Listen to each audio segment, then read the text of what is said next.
Hey everyone, today I'm going to make a video about the things that I found that I needed, and so some things that you might need if you're going to be having MPFL Reconstruction Surgery. MPFL stands for medial patellofemoral ligament. So basically in April I dislocated my patella or my kneecap after a lifetime of subluxations, which are where your kneecap just like kind of moves in and out a bit.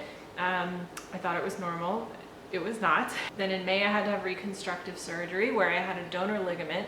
Basically what they do is they drill a hole through your femur and then a hole through your patella, and they then reattach a donor ligament. Sometimes this can be your own hamstring, but I think the older that you get, the more stretched out your hamstring is. So I think some people often find that healing from a donor ligament is sometimes better. I don't know if you can see. So there's my scars as of now. At the time of making this video, I'm just a bit over 3 months post-op, and one of the first things that I found was very helpful was actually joining a couple Facebook groups. There is a Facebook group specifically for MPFL surgery, and then there is a Facebook group for like knee surgeries and stuff. And I think it's important to consider as well, like this is a very slow process, not only because you're dealing with ligaments and like soft tissue, but this my surgeon and his PA and the physical therapist, everyone keeps saying like this is not like an ACL, this is very, very slow. And I do want to say as well, every surgeon has different protocols. Like it's so interesting to read about how, so my surgeon, basically I wasn't allowed to bend my knee pretty much at all after surgery, and we're still taking things very, very slowly, but I seem to be healing fairly well. Whereas other surgeons and other people I find like in the Facebook groups, they'll be like, oh no, I was told to bend immediately. I was told to like be walking up and down the stairs straight away. So just be mindful to ask your physical therapist, ask your doctor. I know that some places even offered occupational therapists or people to come to your house. So obviously you're gonna need crutches. Some people opted for a walker. I think sometimes if you're bracing or kind of stalling when you're starting to walk with the crutches, a walker can help with that. I considered getting one or like a hopper, but I just opted for crutches. Diaper or rash cream is something that I found very useful because when you're in your big brace, you're going to be wearing a lot of very loose clothing. I opted for a lot of dresses, or there was a point where I borrowed my dad's shirt because I mean, literally underwear will be optional. When you're wearing your big brace, it can often scratch against your other leg. So I know some people had taken leggings and like cut the leg that the brace is in, but I just wore like short dresses or like oversized t-shirts, and I would have a lot of scratches on my unoperated leg from the brace. So the diaper rash or the diaper rash cream helped with that. Night lights. I would definitely suggest having night lights everywhere. One of my best friends suggested to carry a torch or a flashlight. You can get like little ones that you can put around your neck or on a little hook that you can hook to your crutches. But night lights, naturally we have night lights everywhere in the house because I like them. I like things to be lit up. But when you are walking around, when you're struggling to walk, I mean, I'm telling you, like it's rough. What's interesting is that whenever you do start walking, you notice like every little thing. Going from the carpet to a non-carpeted floor, or walking across a rug, or if there's like a little lip that you have to go over to get from the hallway to the bathroom, like you notice every inconsistency. Like I remember the first time I walked into work and I was stepping on like acorns and twigs and stuff for the first time since March.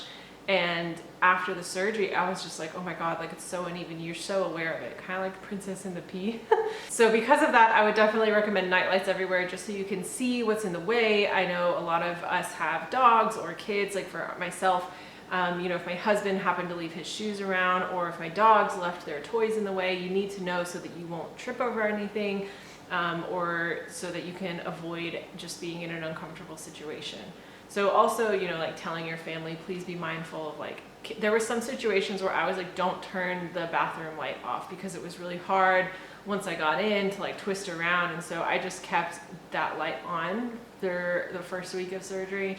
So just communicating that with your family. Also, the power went out one night whenever I was in recovery that first month, So I think a flashlight would have helped. Of course, I have my phone on me constantly, so that's what I used as a flashlight. Leading into that, I would really recommend that you get crutch pads for under your arms and a holder or a case.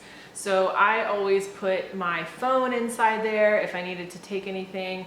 A lot of the dresses that I mentioned like have like pockets, like hoodie shirts or hoodie dresses, so you have things with pockets so you can like stick your phone in there, you know, stick your meds in there if you're gonna go somewhere. Something that encouraged me to get up and walk every hour or 2 hours following surgery was like that pouch was big enough for like a bottle of water and a snack. And so I would recommend getting snacks and foods. I mean, it sounds silly, but it was a big motivator to get up.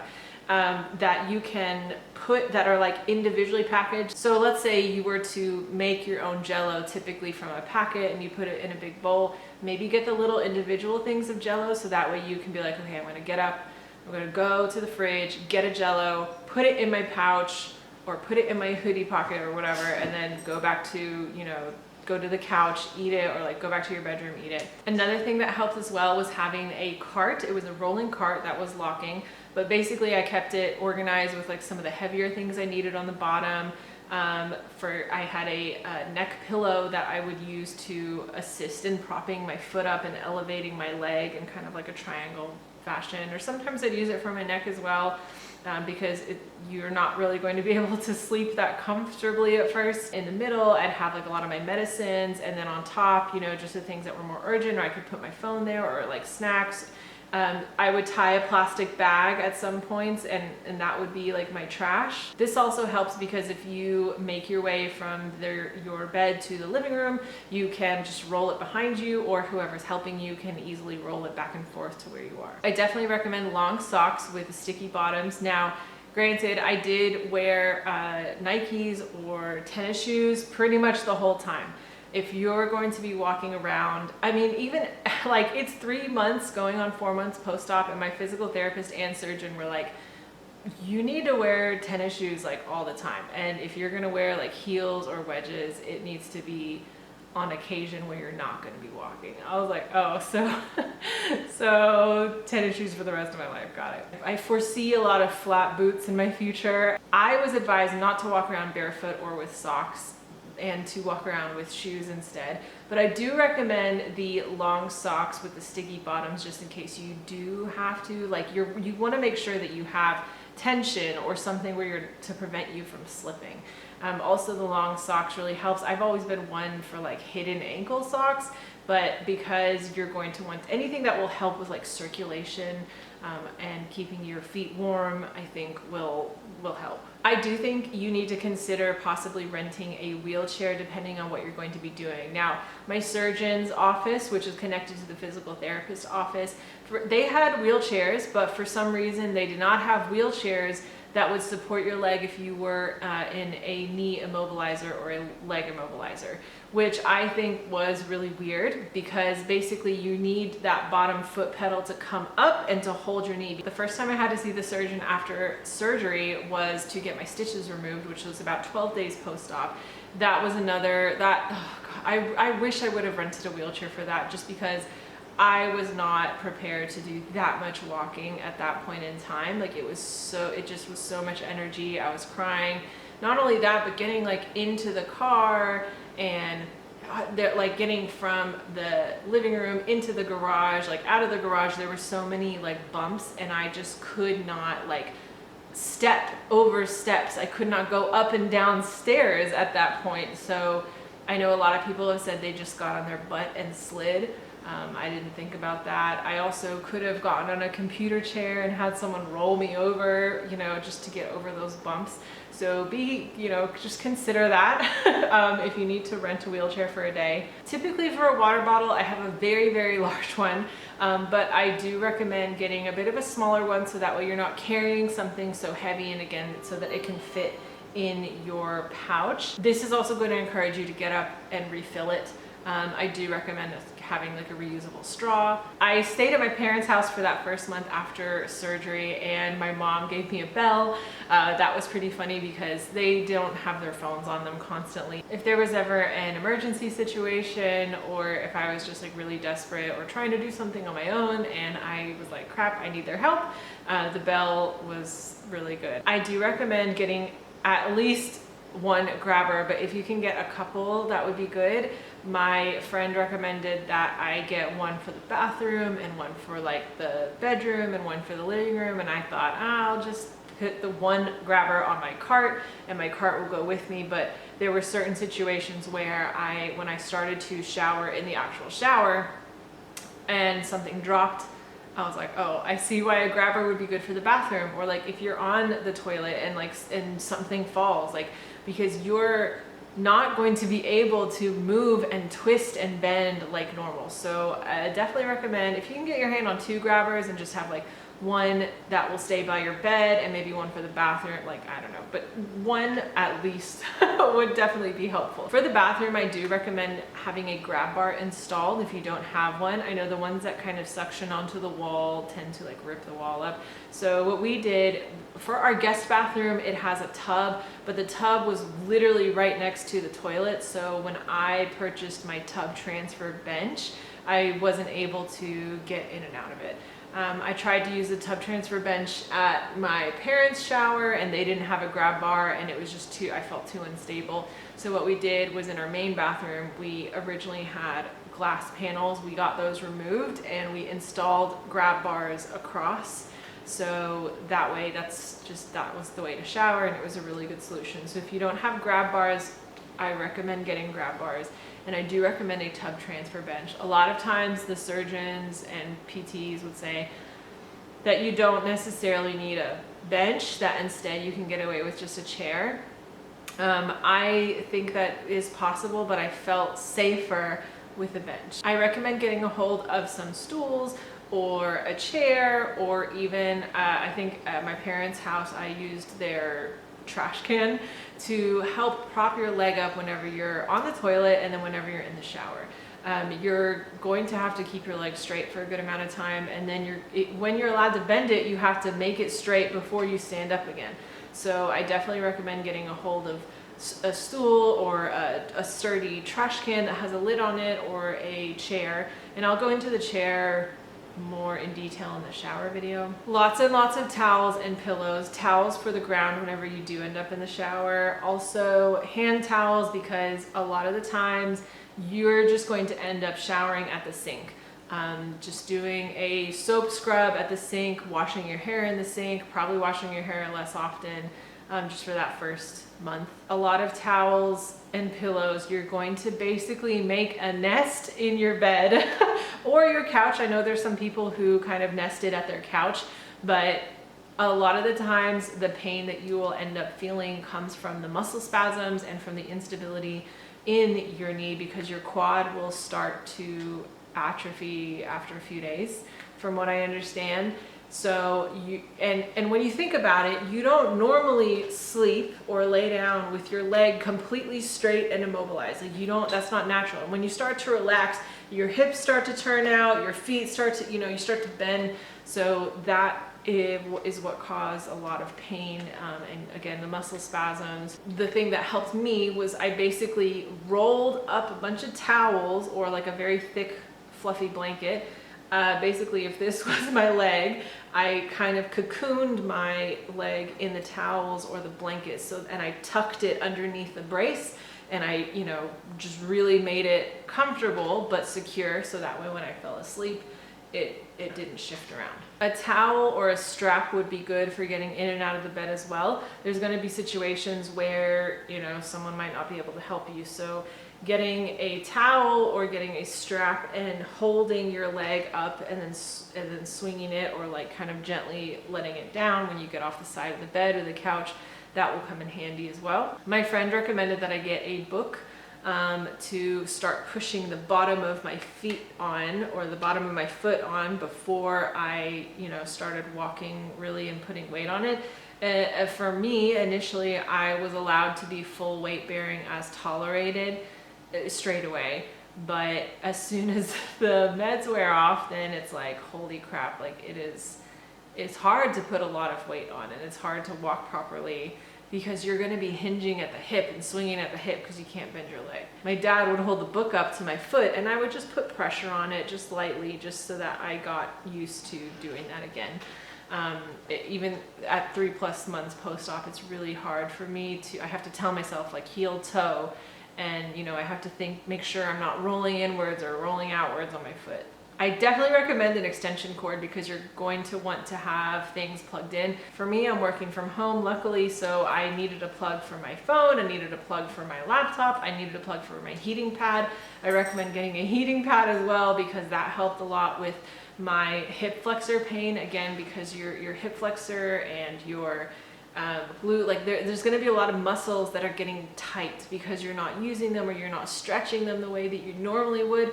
So a heating pad helped with that, and also my back. And then ice, that is going to be your best friend. I found on Facebook Marketplace a Dawn Joy, I believe it's called. It's basically, or an Iceman. So what my friend recommended was actually freezing water bottles and putting those in the cold water when you fill it up. So it's a tube that gets the cold water and it releases it into the pad, and it's just like constantly giving you cold water. Some people get a elevation, like a pillow that looks like a triangle. You want to make sure that you don't accidentally have your knee bending whenever you're elevating it. As long as it was at an angle for me, and as long as it was like all supported, I felt fine. I kept my ability to keep my legs straight. Apparently some people lose that, and that's one of the reasons why. It's because you're accidentally bending your knee when you're elevating it. But elevation in ice is a big thing. So what I did was I used a few different towels and I kind of rolled some up. Sometimes I would just let my knee hang, and I would have like my calf supported all the way through, and then my foot would either hang off or I'd have it supported depending. Sometimes I would take my neck pillow and put it around my foot, so that way my foot, like I'm telling you, I had no idea that like your foot moving affects your knee. And what's so interesting is that sometimes like family members or loved ones might walk by you and they'll accidentally knock into your foot, and it will, I'm not trying to scare anyone, but it hurts bad. And a lot of people think, oh, it's your knee, but like what? Why are you freaking out that I'm touching your foot, or like being like, okay, babe, and like hitting your foot? Definitely recommend some books or some movies. When I was recovering initially at my parents' house, they set up a little TV in front of my bed, so I was able to watch movies, because your sleep schedule is probably going to be messed up. Definitely get a notepad or use your notes app on your phone to track your medicine, to track your symptoms, track your exercises. If any of you follow me on Instagram, I do have a highlight reel where I was like, oh, I hit 20 degrees today. Oh, okay, the next day I hit 30 degrees, you know. As far as the vitamins, because I have Hashimoto's and because of my autoimmune paleo, I take collagen protein anyway, but the collagen protein is something that I took that apparently helps with this. Although definitely let your surgeon know prior to surgery what you're taking, because I didn't realize that fish oil was something that you're not supposed to take before surgery. So fish oil is something that I started taking with the injury, and then afterwards in the recovery. Magnesium, either applied by the oil topically or like the tablets, magnesium tablets, will help tremendously with your muscle spasm. I meant to say as well, if you don't have a long enough pillow or if you don't have a strap, although I do recommend investing in one, just because like by the time you get to rehab, you need to do your exercises at home, the strap will really help you. But if you don't have one, you can use a belt or a dog leash. And one of the most important things, my surgeon said that I should invest in a stationary bicycle. I found one on Facebook Marketplace for, I think it was like less than $100. Because my injury happened on my left leg and my non-operated leg was my right one, I was able to drive fairly quickly, which was really good. I do recommend also a cane kind of helped, because what's going to happen is you're going to be on both crutches, then one crutch, then no crutches. But when I'm out in public, sometimes if I'm doing more walking than normal, a cane helps, especially because it will help indicate to people like, don't bump into me, stay away from me. Another thing that I forgot to mention was compression sleeve. So you can see I have a compression sleeve on. Your physical therapist should be giving you some straps as well, like some bands, but those are good things to invest in, especially if you're not able to get to the gym because of the pandemic. I've been doing all the exercises that I have to do for rehab, I've been doing it at home. Do consider where you are going to spend your initial 4 to 6 weeks of recovery. The reason why I went to my parents' house was because they both were working from home, and my husband at the time was not able to work from home. Our dogs here, if you've seen them, they are quite large and dense and rough. So prior to surgery, there was a moment where I was like walking around and one of my dogs bumped into me and my knee subluxed. My knee kept subluxing prior to surgery and it was so frustrating, it was so painful. But yeah, one of my dogs bumped into me from behind, and it caused my knee to pop out of place slightly. So just be mindful about the animals that you have in the house. If you have kids, maybe go to that Facebook group and see what recommendations they had. There were a few other recommendations from that Facebook group, such as a raised toilet seat or some grab bars for the toilet. But the way that my toilet is, it's like in a way that I didn't need grab bars, and I didn't feel like I needed a raised toilet seat, but apparently it can help.